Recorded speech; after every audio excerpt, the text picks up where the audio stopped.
You're failing, not because you're unlucky, not because the world is against you, but because you're weak. And weakness doesn't get rewarded. It gets ignored. Most men spend their lives stuck in the same cycle, dreaming big, but acting small. They blame luck, timing, or other people instead of facing the truth. You are the problem, but here's the good news. You are also the solution. If you're tired of spinning your wheels, it's time to change, permanently. First, cut the excuses. No more, "I don't have time," or "It's too hard." Winners don't whine. They adapt. They execute. Second, demand more from yourself. You're not working hard enough. You're not focused enough.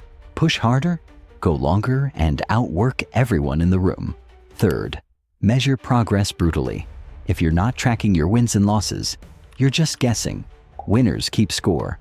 Losers pretend they're figuring it out. Fourth, surround yourself with killers. Weak friends equals weak life.